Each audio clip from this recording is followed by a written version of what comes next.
Paulo Freire e suas contribuições para a educação, palestra.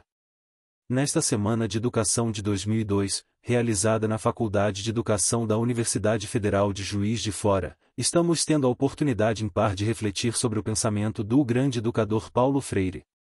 Assim foi a abertura e agora o encerramento dessa semana. É para mim uma grande honra e ao mesmo tempo uma imensa responsabilidade fazer esse encerramento, falando de Paulo Freire, especialmente depois de ter ouvido o professor José Eustáquio Romão, que abriu, com brilhantismo, essa semana, falando sobre o olhar freiriano acerca da educação para o século XXI. De modo muito especial é, para mim, um motivo de grande emoção falar sobre Paulo Freire, pois tive o privilégio de ser seu aluno em L981, ao fazer o mestrado em Educação na Unicamp. Assim, embora pareça uma redundância duas falas sobre esse grande mestre num mesmo evento, creio que há sempre algo a acrescentar acerca desse grande educador. Mesmo seus críticos não podem negar a contribuição que ele trouxe para a educação, seja no Brasil, seja em outras terras por onde ele andou e até onde seu pensamento chegou. De início, pensei em não escrever um texto, limitando-me a contar o que ouvi em suas aulas e nos contatos que pude ter com ele na Unicamp. Porém mudei de ideia e decidi por uma fala inicial, mais organizada e menos dispersa. Num segundo momento voltarei à primeira ideia. Creio que não é exagero dizer, logo de início, que Paulo Freire é um dos mais importantes educadores do mundo e seguramente o que mais se destacou em trabalhos educacionais praticados em países pobres. É também um pensador educacional que foi capaz de apresentar uma filosofia de educação da maior abrangência e profundidade. Enquanto os teóricos da educação, mais conhecidos no presente, são geralmente psicólogos, quase todos pensando o mundo a partir do individual, a teoria de Paulo Freire é uma exceção, com profundas raízes na realidade social concreta de seu povo. A concepção que Freire tem da educação como ação interpessoal ou como uma ação que se dá entre pessoas, não reduz seu significado a uma visão psicologista das relações entre os seres humanos. Ele incorpora, com sabedoria, as determinações fundamentais, econômicas, políticas e sociais dessas relações. Para Paulo Freire, a educação é um ato ou uma luta de libertação ou de emancipação humana. Tanto que um dos seus livros principais se intitula Educação como Prática da Liberdade. Ele escreveu muitos livros e artigos, em diferentes línguas e países, que são citados por educadores de todo o mundo. Mas seu livro Pedagogia do Oprimido, a meu ver, é o que melhor sintetiza seu pensamento pedagógico. Paulo Freire nasceu em L921 e cresceu no Recife.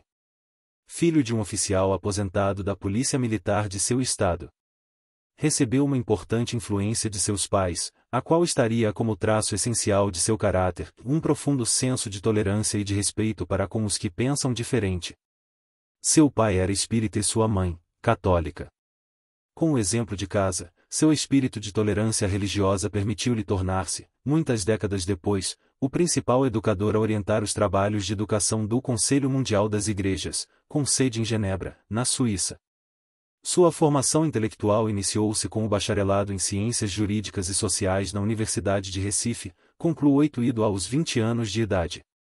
Seu primeiro trabalho como educador foi na escola secundária, onde ensinava a língua portuguesa. Mais tarde, foi diretor do Departamento de Educação e Cultura do SESI, Serviço Social da Indústria. Essa experiência com a educação de trabalhadores constituiu o ponto de partida do que viria a se tornar o método Paulo Freire. Em 1961, com o Movimento de Cultura Popular de Recife, seu método começou a ganhar sua forma definitiva, tornando-se conhecido mundialmente. Atuando junto ao governo de Miguel Arraes e jovens ativistas católicos, Paulo Freire foi se impregnando da luta contra a injustiça social e a pobreza da qual nunca se afastou.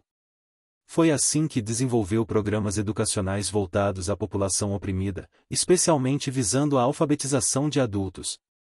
Convidado pelo governo João Goulart, Freire foi coordenador nacional dos programas de erradicação do analfabetismo, tarefa que abraçou de coração até ser exilado. Nesse programa, desenvolveu um eficiente método através do qual ele ensinava as populações pobres a ler e a escrever num tempo recorde. E elas aprendiam não só a ler as palavras e frases, mas sobretudo a ler o mundo. Por causa do seu trabalho de educador crítico, Freire foi condenado a um exílio de 15 anos. Mas não parou sua obra. No exílio ministrou cursos e seminários nas mais prestigiosas universidades de todo o mundo. Nesse tempo foi também professor visitante convidado da Universidade de Harvard e educador no Conselho Mundial de Igrejas. Recebeu vários títulos doutorais honoríficos, inclusive da Universidade de Michigan e da Universidade de Louvain. Esteve no Chile e também na Nicarágua, ajudando os governos daqueles países a combater o analfabetismo. Merece destaque especial o trabalho que ele realizou com o povo africano, na Guiné-Bissau, em Cabo Verde e em São Tomé e Príncipe. O itinerário intelectual de Paulo Freire foi feito de marchas e contramarchas. Um erro comum nos críticos da sua obra é o de ignorar a evolução das suas concepções filosóficas, pedagógicas e políticas, que começa por um idealismo moldado por sua vinculação direta ao pensamento católico, mas que, ao se desenvolver, segue em direção à abordagem propriamente dialética da realidade, que passa a caracterizar sua produção.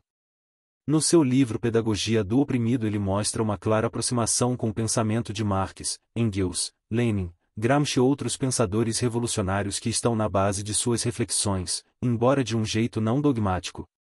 Freire não era adepto de nenhum dogmatismo. Aliás, essa é a sua pedagogia. É assim que em seus trabalhos mais recentes, vê-se a incorporação crítica das concepções que mostram a importância da determinação econômica, embora para ele essa incorporação se dê de uma maneira aberta, ligada à sua crença fundamental no papel do homem como determinador de seu próprio futuro. Ao se aproximar de uma visão gramsciana, Paulo Freire diz que o homem tem de assumir seu papel como sujeito da história, não enquanto um indivíduo abstrato, mas enquanto ser histórico situado dentro de condições concretas, condições estas que se constituem a partir da organização econômica da sociedade, da posição do homem dentro da estrutura produtiva dessa mesma sociedade e daquelas relações que, como uma consequência, ele estabelece com seus semelhantes, relações que são organizadas essencialmente a partir dessa mesma posição que ele ocupa na produção.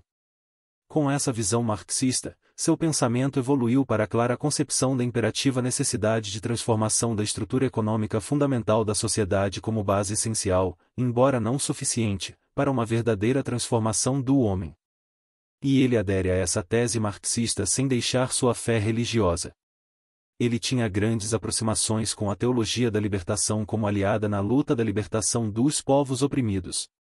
Paulo Freire quis desenvolver uma educação que pudesse ser um esforço para ajudar a libertar os homens de toda forma de opressão. Ele tinha uma clara percepção das limitações do reformismo educacional. Para ele a educação não deve ser ingenuamente concebida como algo miraculoso que poderia fazer por si mesma todas as transformações necessárias para a sociedade. Por outro lado, ele discordava profundamente daqueles que negavam qualquer valor à educação no processo de mudança social. A educação e a escola têm para papel instrumental da maior importância.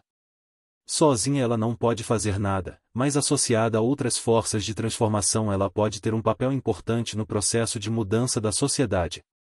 No centro do pensamento pedagógico de Paulo Freire está também a ruptura com a educação tradicional, calcada no autoritarismo e no conservadorismo. Ele chama a educação tradicional de educação bancária, onde o professor deposita conhecimentos na cabeça dos alunos para depois sacá-los nas provas, matando assim a criatividade dos educandos. Paulo Freire tinha também um conceito antropológico de cultura. Para ele todas as pessoas têm uma cultura, não há pessoas incultas. Ele reconhece a legitimidade de culturas diferentes e diferencia o mundo da natureza do mundo da cultura.